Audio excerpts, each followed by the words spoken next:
사랑하는 성도 여러분, 우리가 주님 앞에 무엇을 가지고 큰 믿음으로 나갈 수 있겠습니까? 주님은 오늘 우리가 본문을 전체적으로 보면 우리가 보겠지만은 있는 그대로를 원하십니다. 우리 주님이 우리를 부르실 때는 무슨 엄청난 것을 요구하지 않습니다. 단지 여러분 있는 그대로를 주님이 부르시고 원하십니다. 있는 그대로 주님 앞에 나아가면 되는 것입니다. 그 가운데 하나님의 기적이, 그 가운데 하나님의 역사가 4,000명을 먹이는 놀라운 역사의 그러한 결과를 초래하는 것을 보게 됩니다. 오늘 우리가 이 본문을 보면은 한 가지 특이 상황이 어디서 많이 봤던 내용인데 하는 내용이 있습니다. 바로 전장의 14장 13절과 21절에 5,000명을 먹이는 사건이 바로 전장에 나옵니다. 우리가 몇 주 전에 이 본문을 가지고 설교를 나누었습니다. 매우 내용이 유사합니다. 그래서 많은 학자들은 이 마태복음 14장 13절에서 21절에 5,000명을 먹이는 사건과 오늘 우리가 읽었던 마태복음 15장 32절에서 39절의 사절이 혹시 동일한 사건의 반복이 아닌가 이렇게 생각하는 학자들도 있습니다.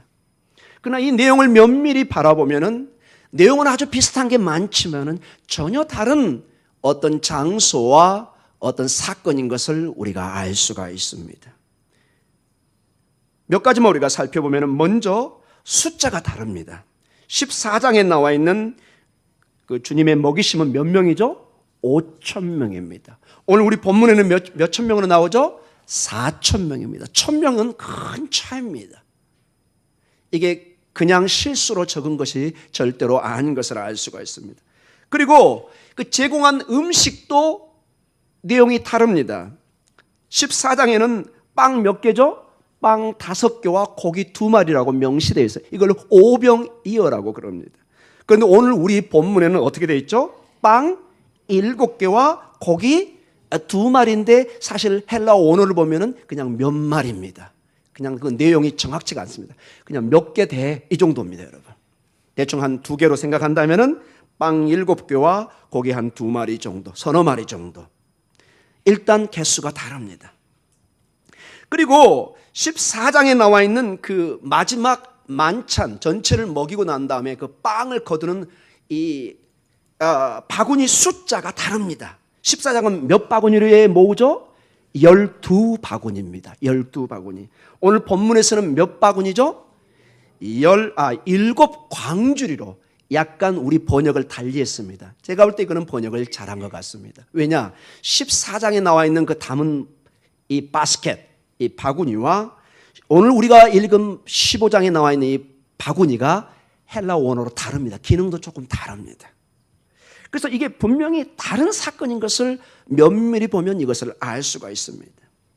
특별히 이 광주리에 쓰이는 그 헬라어 용어가 다르다는 데 특이한 점이 있습니다. 14장 20절에는 우리 번역에 바구니 이렇게 되어 있습니다. 이게 코피뉴스라는 단어입니다. 좀 어려운 단어입니다. 저도 이거를 찾아봐야만이 알 수 있는 전문적인 용어이기 때문에요.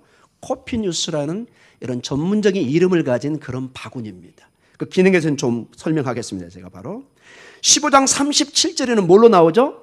광주리 이렇게 나오는데 이게 헬라어로 스피리다스라고 되어 있습니다. 스피리다스. 자, 왜 이렇게 다를까요? 이 내용이 다르고 그 군중들이 무리가 사용했던 그 바구니가 다르다는 것을 이 마태 저자는 분명히 명시하고 있는 것입니다. 이 학자들이 조사를 해보니까 이 코피뉴스 14장 20절에 나와 있는 이 바구니는 특별히 대체적으로 유대인들이 그들의 정결의식, 즉 코셔르라고 합니다. 정결의식에 사용되는 빵과 음식만을 담아서 옮겼던 바구니입니다. 여러분 그 유대인의 코셔르 음식법을 여러분은 아실 것입니다. 유대인들은 이 코셔르 마크가 없으면 정결의식의 이 마크, 랍비의 마크가 없으면 음식을 먹을 수가 없습니다. 아마 일반적인 여러분이 비행기를 타면 얻어먹기는 힘들겠지만 여러분이 만약에 이스라엘로 가는 비행기를 탔다. 그러면 여러분이 승무원에게 요구할 수 있는 음식이 뭘까요? 코셔르 음식을 달라고 그러면 반드시 주게 되어 있습니다. 그 항공사에서는 반드시 코셔르 음식을 가지고 가야 됩니다. 왜냐? 유대인 승객들에게는 반드시 그 마크가 있는 것을 내놔야 돼요. 안 그러면 큰일 납니다.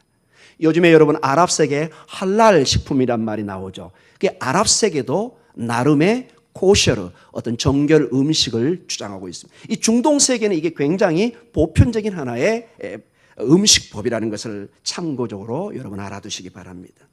그런데 오늘 15장 37절에 나와 있는 이 광주는 스피리다스입니다. 이 광주는 어떤 용도를 가지고 있느냐? 굳이 정결의식에 사용되는 바구니가 아닙니다. 일반적인 음식들과 일반 이방인들도 쓰는 그저 고기도 담고 뭐 이것도 담고 저것도 담고 다 담아서 움직일 수 있는 가지고 있는 일반적인 그런 바구니 광주를 얘기합니다. 그래서 어떤 사람들은 오늘 이 본문을 통해서 이 군중들이 유대인들이 아니라 이방 군중들 무리라고 해석하는 사람도 있습니다. 학자들의 의견이 분분합니다. 제 개인적인 견해는 이 군중들 속에 상당수의 이방인들이 있었다는 것은 확실합니다. 그러나 유대인들이 전혀 없었다. 이것도 무리한 해석인 것처럼 보입니다. 그런데 중요한 게 이게 뭐 이방인이 있는 거 없는가 그 차원이 아니라 중요한 게 우리 주님께서 오늘 5천 명을 먹은 14장의 내용과 15장의 내용의 핵심 내용 중에 하나가 주님이 무리의 배고픔을 외면하지 않았다는 것입니다. 우리는 언뜻 육신의 음식에 대해서 우리가 지나치게 영적으로 해석하다 보면 때로는 이것을 업신여거나 그렇게 중요하지 않게 여길 때가 있습니다. 특히 이런 말씀 때문에 그렇습니다. 사람이 떡으로만 살 것이 아니라 하나님의 입에서 나오는 모든 말씀으로 살 것이다. 우리는 영적인 음식만 먹어야 사는구나. 에이, 오늘부터는 육신의 양식은 먹지 말아야 되지. 이거는 극단적인 해석이라는 것입니다. 우리 주님께서 제자들에게 그 당시에 많은 기도가 있었습니다. 그러나 특별히 제자들에게 기도를 가르쳐 주는데 그 기도의 핵심 내용 중에 하나가 아버지 하나님께 기도해야 될 것이 오늘 우리에게 일용할 양식을 주옵소서. 우리 육신의 빵을 구하는 것은 가장 중요한 기도의 한 부분이라는 것입니다. 여러분, 우리 육신의 양식을 위해서 우리의 먹고 사는 문제에 대해서 정말로 기도해야 된다는 것입니다. 아멘.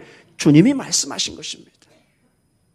하나님의 입에서 나오는 모든 말씀으로 산다는 것은 지나치게 하나님의 양식이 아닌 육신의 양식에 집착하고 첨잡하는 집중하는 우리의 영혼을 깨우기 위해서 주시는 말씀일 뿐이지 우리 인생이 빵을 떡을 떠나서 주식을 떠나서 살 수 있다는 얘기는 전혀 아니라는 것입니다. 최소한 우리는 빵이 없이는 밥이 없이는 살 수 없는 존재인 것을 명확하게 말씀해 주고 있습니다. 오늘 이러한 상황 속에 주님이 응답하고 계십니다. 자, 오늘 본문을 통해서 우리 하나님께서 우리 주님께서 이 마태 저자가 우리에게 이 믿음의 공동체인 그 당시의 교회에게 그리고 우리에게 어떤 도전을 주고 있는지를 한번 보기를 원합니다. 15장 32절입니다. 같이 읽겠습니다.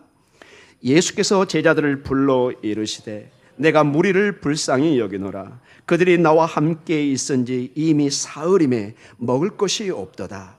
길에서 기진할까 하여 굶겨 보내지 못하겠노라. 아멘. 자, 이 무리들이 며칠이나 같이 있었죠? 3일이나 같이 있었습니다. 얼마나 여러분 이 놀라운 일입니까, 여러분? 이들은 아마 이렇게 예수님과 오래 같이 있을 거라고 예상치 못했다는 것을 알 수 있습니다. 왜? 음식이 없는 걸 보면 준비하지 않은 겁니다. 이 앞선 구절에 보면은 병자들, 아픈 사람들, 귀신 들린 많은 사람들이 주님에게 소문을 듣고 몰려들기 시작합니다. 잠깐 주님을 보고 집으로 갈 생각을 하고 왔는데 주님의 말씀을 들으면 들을수록 빠져들기 시작합니다. 내가 배고픈지도 모르고 막 빠져들면서 주님의 그 권위 있는 말씀에 그 치료와 그 말씀의 임재에 그들이 놀라서 눈 떠보고 보니까 벌써 3일이나 지났습니다. 근데 놀라운 게 여러분, 우리 영혼은 채워지고 감사로 넘치는데 가장 정직한 게 여러분 이 배, 우리의 배입니다. 이건 시간이 지나면 꼬르륵 주인님 빨리 못 좀 보내주세요. 이렇게 얘기하는 게 이 배입니다, 여러분. 전혀 반응이 없으시네요. 예. 여러분 이 배는 굉장히 정직합니다, 여러분.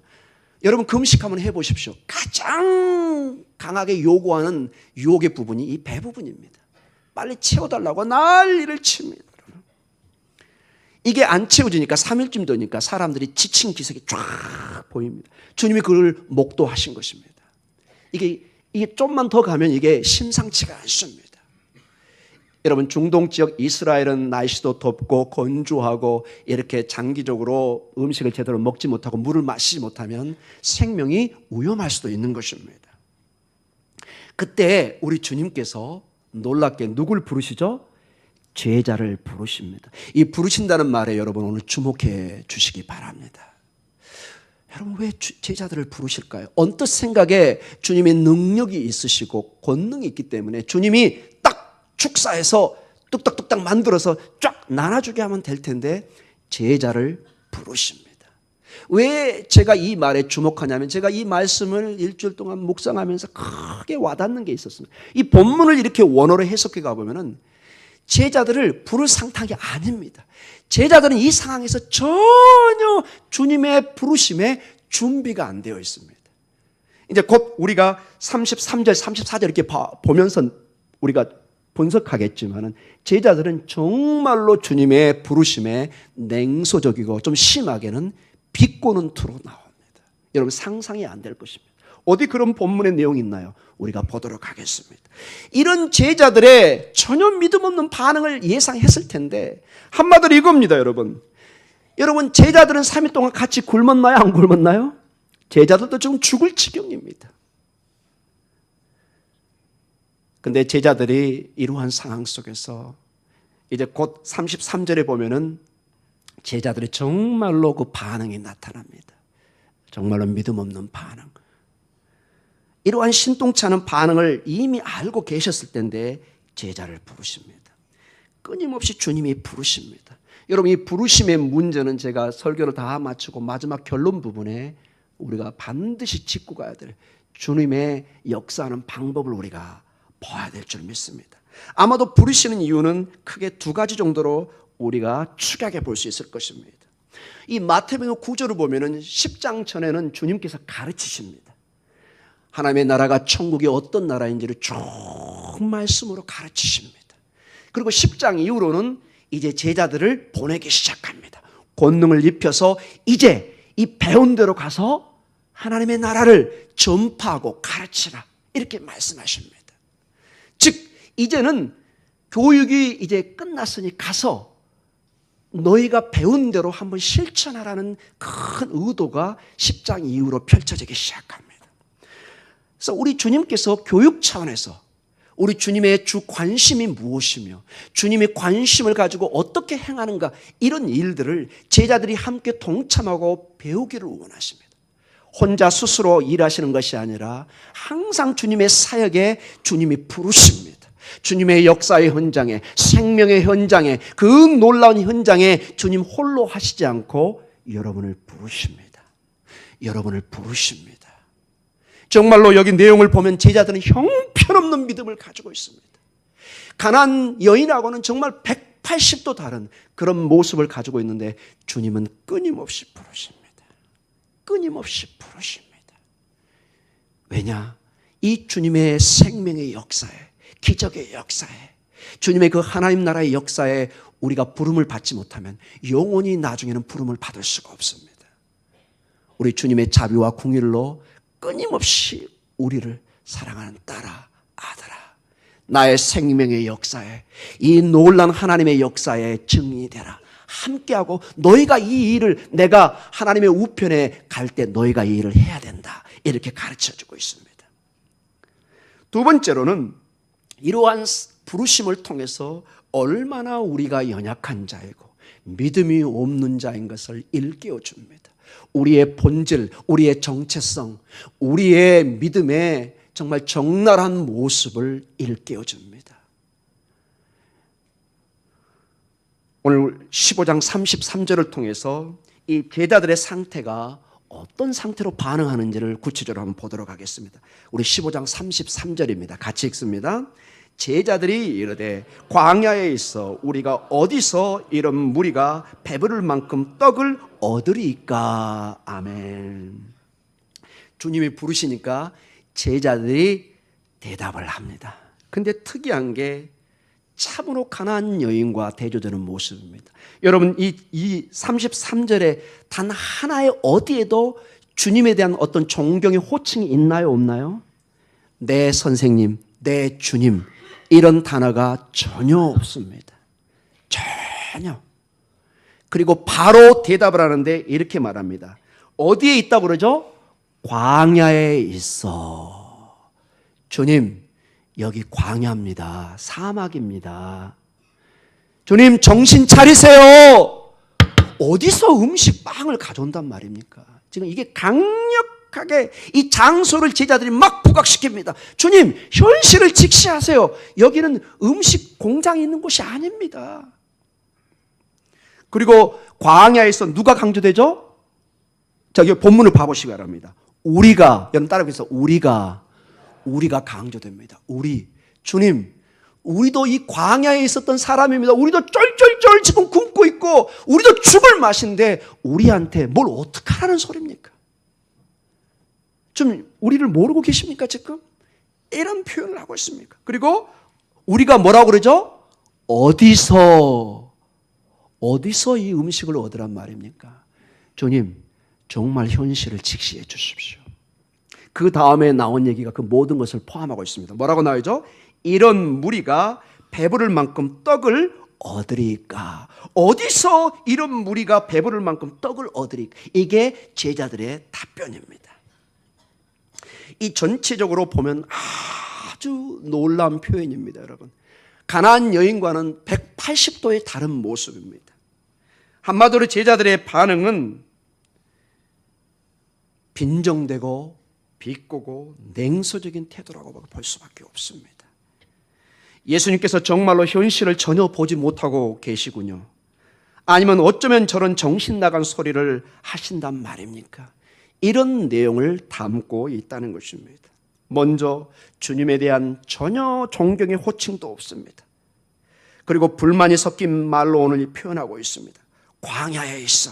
우리가 어디서? 이 헬라 언어 보면 다 이게 강조된 의미입니다. 우리 보고 뭘 어쩌란 말입니까, 주님? 그리고 우리 해석에는 이게 하나가 생략되는데요. 이런 무리가 배부를 만큼 떡을 얻으리까? 자, 여기에는 빵이 충분히 토스토이, 사람들에게 충분히 토스톤, 이 동일한 충분이란 만큼, 여기만큼, 여기 우리 성경에는 뭐뭐만큼 이 단어가 한 번만 나와 있는데 원어에는 두 번이 동일한 단어가 반복됩니다. 즉 이것을 이렇게 제가 한번 사역을 해봤습니다. 이 내용은 이렇습니다. 사람들에게 충분히 먹일 만큼 충분한 빵을 이 광야 어디에서 우리가 구할 수 있다는 말입니까? 이렇게 대답을 하는 것입니다. 사람들에게 충분히 먹일 만큼 충분한 빵을 두 번 강조되죠? 이 광야 어디에서 우리가 구한단 말입니까? 이것은 아주 무례하고 경솔한 모습으로 예수님께 대답하고 있는 모습을 그려주고 있습니다. 여러분, 이 본문을 보면서 여러분 얼마나 놀랍니까? 바로 14장에 5,000명을 먹였던 어마어마한 기적을 체험했던 사람들입니다. 그런데 이 제자들은 그 주님의 그 놀라운 내용을, 그 기적을 지금 까먹고 있습니다. 마치 이 본문은 우리에게 얼마나 제자들이 기억상실증을 가지고 있는가 하는 것을 보여줄 정도로, 깜짝 놀랄 정도로 이런 반응이 보이기 시작합니다. 사실상 제자들 자신이 현실을 제대로 파악하지 못하고 있다는 것은 무슨 얘기냐? 제자들의 말 속에는 주님, 현실을 파악해서 정말 제정신으로 말씀 좀 해주십시오. 여기서 무엇을 얻을 수 있단 말입니까? 그러나 사실은 이들은 가장 중요한 현실을 보지 못하고 있습니다. 기적의 주님, 권능의 주님, 생명의 주님, 축사하시면 5,000명을 4,000명을 먹일 수 있는 그 주님이 옆에 있다는 것을 전혀 인식하지 못하고 있습니다. 사랑하는 성도 여러분, 제자들의 이런 모습은 동일하게 교회의 모습과 동일합니다. 우리는 과거에 또는 며칠 전에 하나님의 놀라운 은혜와 기적을 체험할 수도 있습니다. 그러나 오늘 우리에게 당장 위기가 닥자고 어려움이 다가오면 오늘 당장 우리는 불평하기 시작합니다. 하나님 어디 계십니까? 왜 우리 가정에, 왜 우리 가정에, 우리 직장에, 우리 사업에 이런 일이 있습니까? 하나님은 살아계십니까? 하나님은 어디 계십니까? 우리는 흔들리기 시작합니다. 우리는 여기서 제자들의 그 연약한 믿음을 보고 있습니다. 그래서 어떤 학자는 이 본문을 이렇게 해석합니다. 제자들은 거의 항상 예수님의 능력을 잊고 있다는 것이다. 전체적으로 이 마태복음 보면 제자들이 주님이 돌아가시 직전까지 계속 이런 주님의 그 권능과 생명의 사역을 깜빡깜빡 해석이 있습니다. 마태저는 오늘 5,000명을 먹이시는 사건과 오늘 4,000명을 먹이시는 사건을 통해서 우리 성도들이 예수님의 능력과 역사함에 대해서 영적으로 얼마나 둔감한가를 여실히 보여주고 있다는 것입니다. 이게 왜 이렇게 자세하게 기록이 되어 있을까요? 여러분, 제자들은 결국은 교회를 의미합니다. 우리 성도들이 바로 여러분과 제가 얼마나 하나님의 그 축복과 은혜에 대해서 둔감하고 우리 안에 지금 역사하시고 생명으로 놀랍게 축복하기를 원하시는데 우리는 전혀 주님이 없는 것처럼 믿음을 고백하고 행동할 때가 얼마나 많은지 우리는 다시 한번 도전을 받아야 될 줄 믿습니다. 사랑하는 성도 여러분, 우리가 바로 그 제자의 모습이 아닌가 우리는 생각해 봐야 됩니다. 그런데 놀라운 게 우리의 이러한 제자들의 그 마치 기억 상실증과 같은 하나님의 그 은혜를 잃어버리는, 하나님의 기적의 그 하나님의 능력을 잃어버리는 그 속에 이걸로 끝나면 정말 우리는 끝인데 주님은 놀랍게 여기에 다른 방법으로 반응을 나타내기 시작합니다. 우리 주님은 끝까지 우리를 포기하지 않고 제자들을 포기하지 않고 용서하실 뿐만 아니라 부족한 우리를 사용하시기 시작합니다. 이 본문을 한번 봐보십시오. 제자들에게 단 한마디 꾸준함도 없고 제자들을 끝까지 부르셔서 제자들이 가진 걸 통해서 사용하기 시작합니다. 여러분 15장 34절 우리 주님의 반응을 한번 보도록 하겠습니다. 우리 15장 34절 같이 읽겠습니다. 시작. 예수께서 이르시되 너희에게 떡이 몇 개나 있느냐 이르되 7개와 작은 생선 2마리가 있나이다 하거늘. 아멘. 이 믿음이 없는 제자들아, 내 학생들아, 이렇게 혼낼 것 같은데 아무런 그런 꾸지람이 없습니다. 주님이 어마어마하게 지금 인내하고 참고 있는 것을 보게 됩니다. 분명히 해초리를 들어서 때릴만 한데 아직 그렇게 행동하지 않습니다.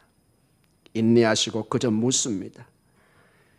주님은 야단 대신에 너희들이 가지고 있는 것이 무엇이냐, 얼마나 가지고 있느냐 이렇게 묻습니다. 여러분.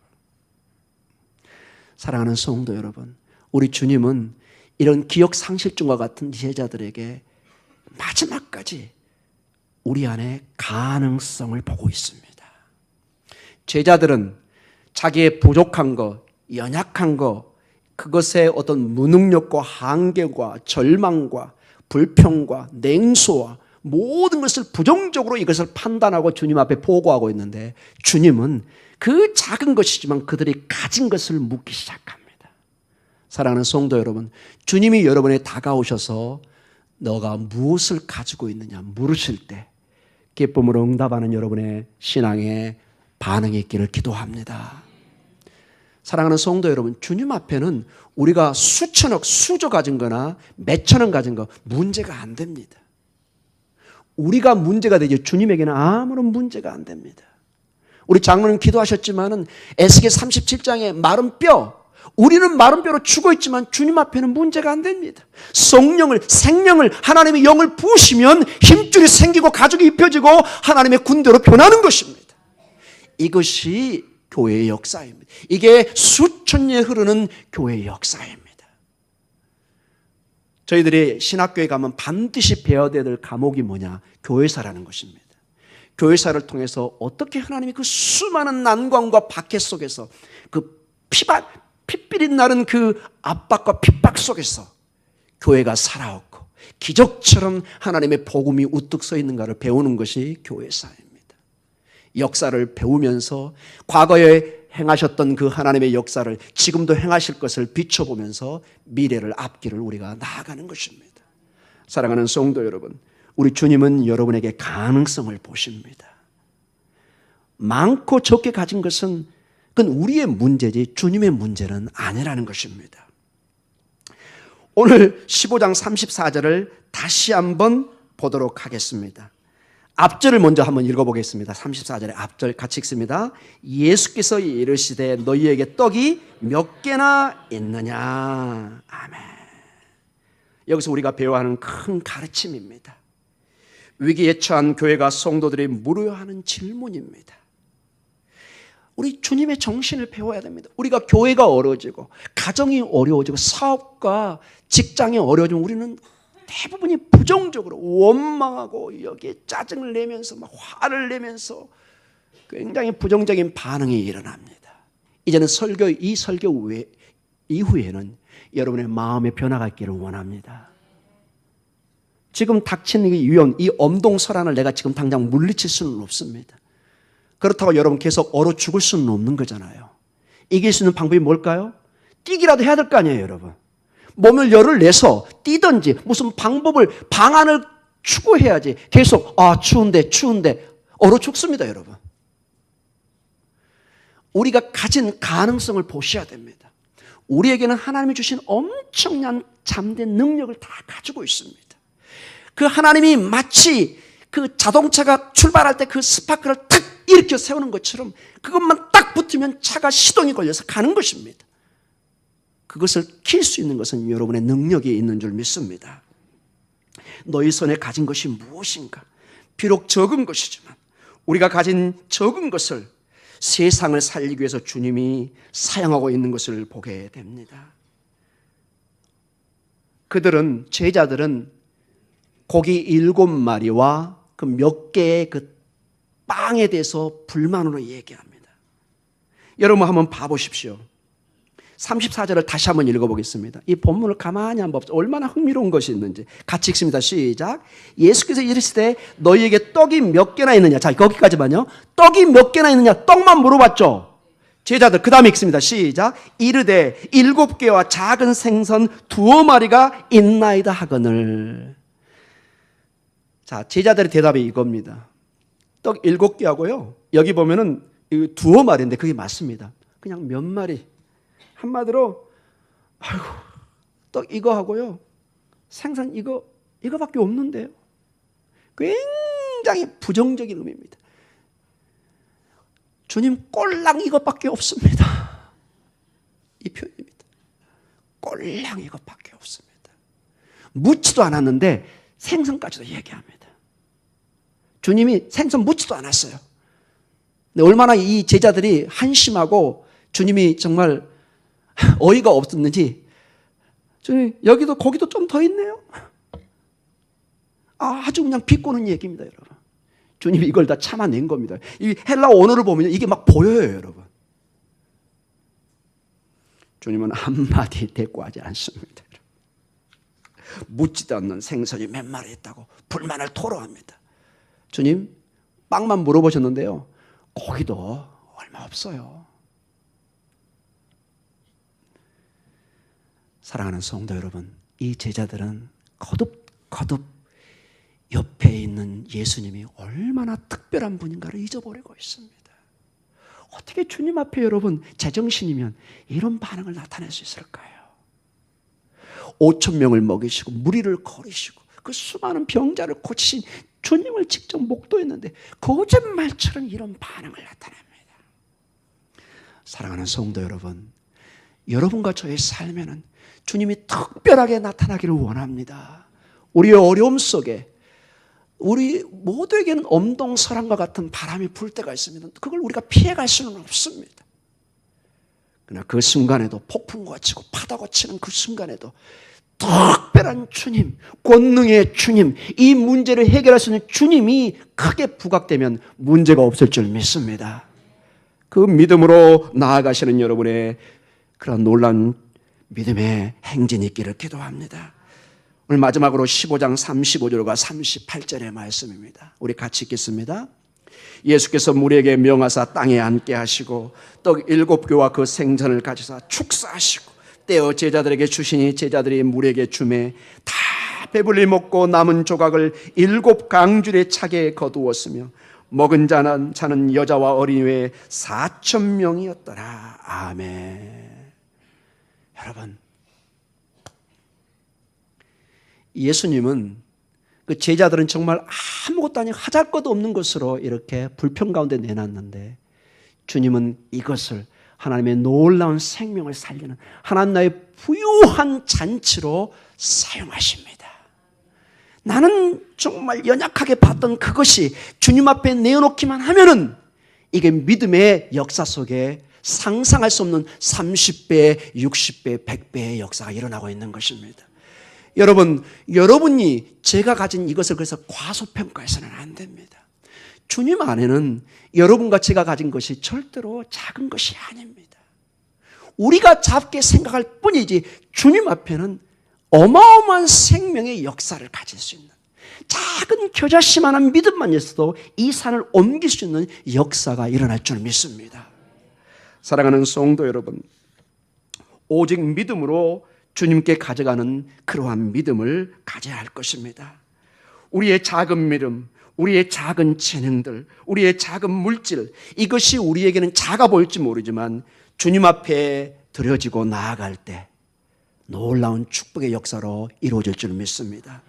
결론적으로 말씀을 마치겠습니다. 오늘 주님께서 계속 제자를 부릅니다. 이 본문 속에 2번 부르십니다. 32절에 34절에 사랑하는 제자들아, 제자들아, 내 사랑하는 아들들아, 내 딸들아, 주님이 부르십니다. 여러분, 우리가 이 본문을 보았지만은 이 제자들은 전혀 이 부르심을 달가워하지 않습니다.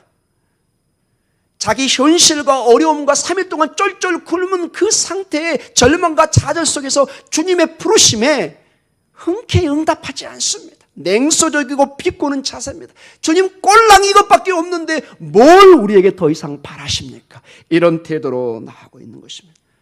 우리 주님은 결론적으로 한마디 구절없이 그 제자들에게 있는 그대로를 묻습니다. 네가 지금 이 시간에 가지고 있는 것이 무엇이냐? 사랑하는 성도 여러분, 제자들은 연약하고 부족합니다. 바로 우리의 모습입니다. 어제 하늘의 영광을 보았지만 오늘 저 지옥의 땅으로까지 꺼져가는 우리의 믿음을 우리가 볼 수 있습니다. 그러나 우리 주님은 포기하지 않고 끊임없이 주님이 우리를 부르십니다. 주님의 역사의 현장으로, 생명의 현장으로 우리를 부르십니다. 사랑하는 성도 여러분, 여러분에게 엄동설한이 있습니까? 말 못할 기도의 제목이 있습니까? 그것이 바로 그것을 주님 앞에 가져갈 순간입니다. 주님의 역사와 기적이 일어날 하나의 촉매제가 될 줄 믿습니다. 주님은 그걸 통해서 말씀하시고자 하는 것입니다. 내가 가진 것이 무엇이냐? 너의 문제가 무엇이냐? 내게 가져와라. 주님의 이 부르심에 아멘으로 응답하는 역사가 있기를 기도합니다. 여러분, 뒤로 물러서지 마십시오. 물러서지 마십시오. 물러서지 마십시오. 가나안 여인의 믿음이 다시 부각되는 것입니다. 엎드리고 주님께 간구하십시오. 주님은 절대로 우리에게 화내시지 않습니다. 왜 이랬느냐, 왜 저랬느냐 그렇게 지적하지 않습니다. 주님 여기 본문을 봐서 한마디 말씀하지 않습니다. 있는 그대로를 보시고 주님이 우리에게 축복하시는 그 작은 것이 4,000명 여자와 아이를 제외했다는 것을 보면은 거의 10,000명이 넘은 그러한 숫자인 것을 우리가 능히 짐작할 수 있습니다.